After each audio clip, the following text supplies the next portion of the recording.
This is Bob. Bob has a thriving social life. He sits with people in his university classes and talks about all sorts of interesting topics, like who is going to write the introduction in the group project. He goes to the gym and occasionally makes eye contact with people, and he sometimes even smiles at the hot cashier at his local supermarket and tells her to have a good day. But sometimes Bob has to admit that these social interactions are a little, well, superficial. Bob wishes that he could not just sit with the people in his university classes in class, but outside of class too. He wishes that he could go to the gym with people and not just occasionally look over and smile at someone. He wishes that he could run his fingers through that hot cashier's hair and touch her. But no one ever initiates proper conversation with Bob. No one shows interest in wanting to be more than just acquaintances. And he feels like if he was always the one to do it, he'd come across as annoying. Sometimes when he does have a conversation, it looks like the other person isn't enjoying it, and so he lets the conversation end. So all this social interaction he is having isn't leading anywhere meaningful. If you're anything like Bob, you have enough social interaction in your life. It's not like you're just sitting at home all the time, but you struggle to connect with the people who you are around. This was my problem before I learnt this habit, which helps you break through the 3 barriers and get to connection land. It stops you getting stuck in kind of just looking land where you just, exchange glances, you exchange words, but you don't connect. People actually do want to connect with us, as much as it may not seem like it, because there's 5 things that stop them from actually being able to do that in practice that I've seen commonly. And this habit, which I'm gonna say is like basically summarized as you start more and you stop less, that is going to remove those 5 things for the other person so that then you'll be able to mutually connect. And what those 5 things are is people often don't know what to say when they're starting the conversation. Like, not everyone has amazing social skills. More people than you think just don't know what to say to the other person. People might also not know if you want to talk to them. Like, if you're in a university class or whatever, they might assume that you're just kind of locked in on work and you don't want to talk. The third one is that people think that if you do talk, you might not like them. So it's kind of safer. Like, if you've got a class together for another 10 weeks, it's safer to just not go there. Also, people just might not be in the most sociable mood. So it does take a lot of kind of desire to socialize and meet new people to go up to someone who you haven't really talked to much and start like a deep conversation. Not just say hi, not just talk about whatever activity you're doing, but actually attempt to connect with someone. That takes a lot of energy, and not everyone has that all the time. And then finally, the 5th thing is that people are sometimes just getting orientated. So this would also include if they're actually just got work to do, then they might not talk to you. But if there's like a social event and they've kind of just arrived, you've got to work out like, who am I talking to? Okay, what time do I have to leave? What's the vibe? What's it feeling like? And that takes up part of your cognitive energy. So like this half of the brain is busy on that. So you don't have enough, mental effort to put into going, oh, that person looks nice, I'm gonna go meet them and talk to them.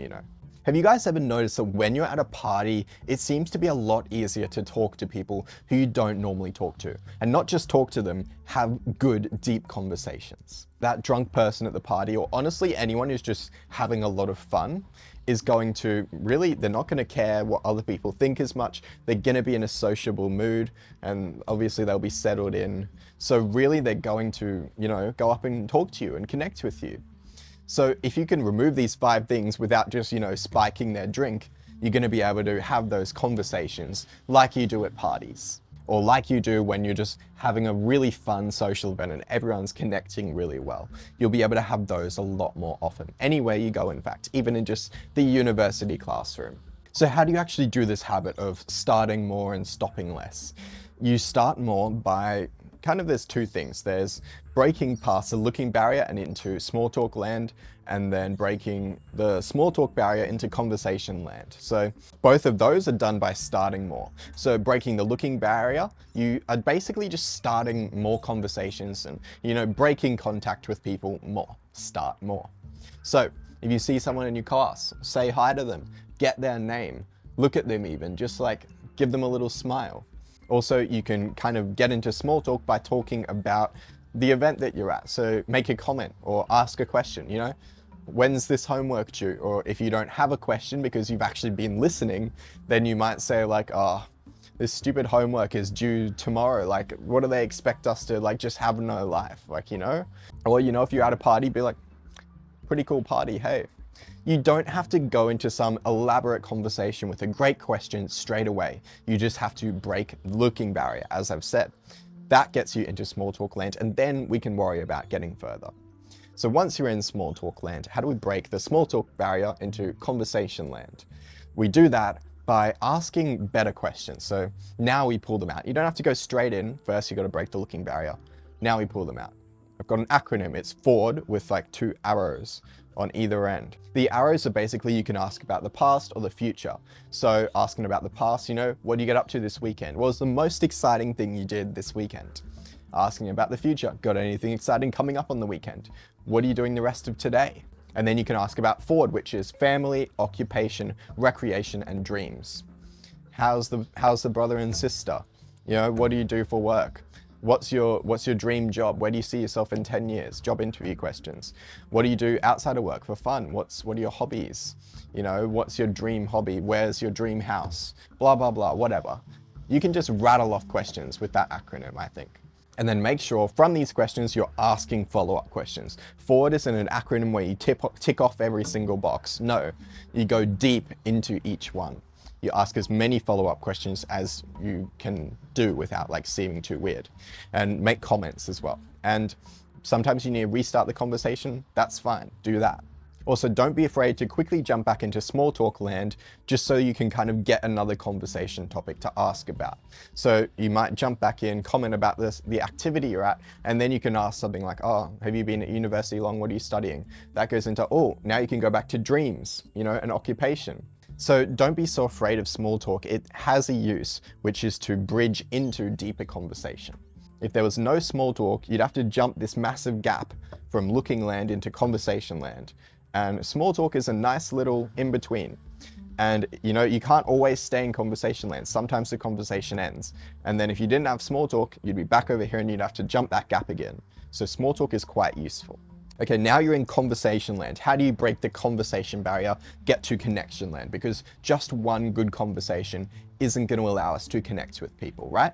So this is where stopping less comes in. So we're ending conversations less, and we're also repeatedly starting up new conversations. So that's kind of like stopping not talking to people, I guess you could say.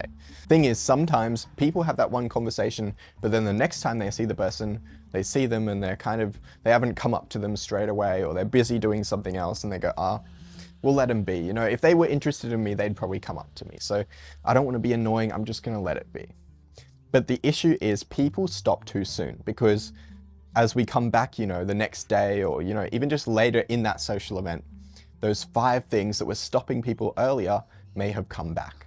They may be thinking, oh, did I talk too much in that last conversation? Was it too awkward?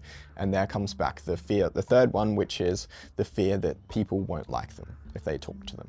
They may now not be in a sociable mood, and you need to do that by going up and talking to them and getting them going, basically. So you can see how these 5 things would maybe regenerate. And so you need to stop less. You need to keep doing the starting thing. So you need to keep talking to people. And of course, you need to not end conversations too early. This is something I used to do all the time because I was worried that people didn't like me. I was like, oh, this is so awkward right now. I bet this person hates me. And they were probably just like looking at the sky, looking at the clouds or whatever, weren't even thinking about how it was awkward. And so whenever there was any kind of friction in the conversation where I had to restart it or, you know, put effort in, basically, I would just go back and let the conversation end because I was scared of being annoying, or I was scared that they didn't like me. But that's not how it works. Sometimes we have the duty to continue the conversation and put effort in. It's 50-50, remember? So the other person has to actually still try and continue the conversation, but we do as well. And sometimes we just forget about that and we just go, oh, if they're not actively trying to continue the conversation right now, they don't like us. No, it's 50-50. And so basically what I do is I wait until there's 3 kind of dry responses back to back or close to back, you know, it doesn't have to be exactly 3 in a row. or there's one straight up negative response.